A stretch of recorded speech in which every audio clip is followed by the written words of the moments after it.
everyone, I'm Ms. Gastelum, and today I will be reading The World is Not a Rectangle, a portrait of architect Zaha Hadid, written by Jeanette Winter.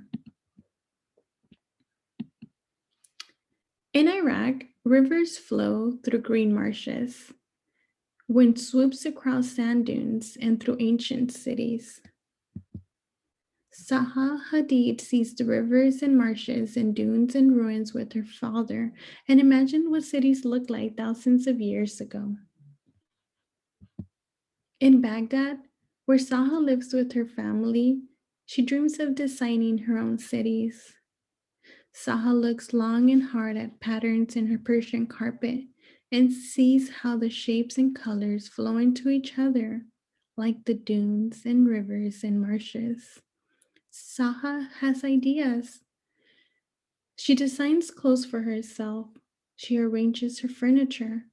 She loves her mirror because the corners aren't square. There are no corners in the dunes or rivers or marshes. Zaha is a Muslim who attends a Catholic school and loves math and still thinks about the ancient ruins. She leaves home to learn more about cities and how to build them. She has ideas. In London, Zaha studies to be an architect.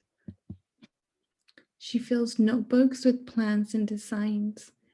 She makes paintings of the city she sees in her mind.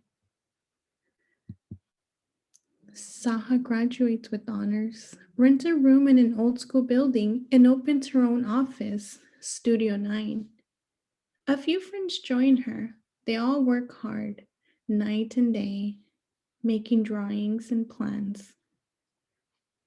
We never slept. Zaha's designs don't look like other designs. Her buildings swoosh and zoom and flow and fly. The world is not a rectangle. No one wants to build her unusual designs. They say they can't be built, but Zaha knows they can. So she enters competition after competition, hoping to win, hoping someone will be brave enough to build them. Finally, one of Zaha's designs is chosen. The architect judges think her plan is best. But the city committee doesn't like it and won't build it. They hold another competition. Her design wins again. And still, they refuse. She's an Arab. This can't be built. Impossible. She's a woman. Hadid means iron in Arabic. And Zaha is strong as iron. She keeps on working, one plan after another. I made a conscious decision not to stop. Zaha remembers the grasses in the marshes swaying and sees tall buildings dancing like grasses. Zaha remembers the wind in the dunes and feels it blows over and around and through her desert building. Zaha looks at shells and cradles her stadium like a cocoon.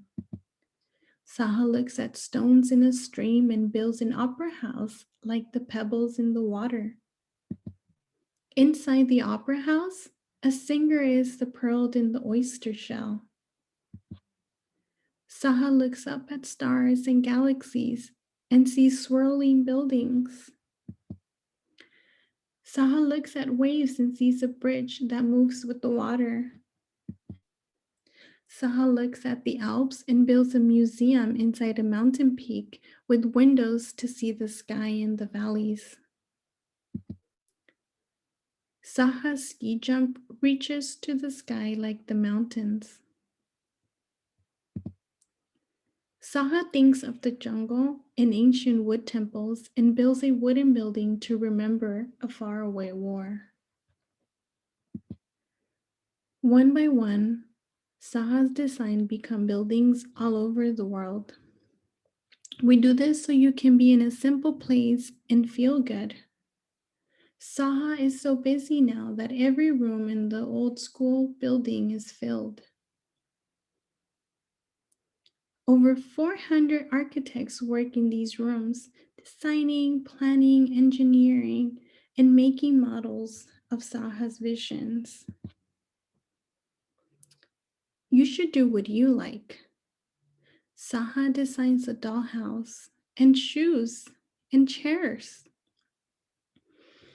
She designs a stalactite sculpture and an iceberg seat.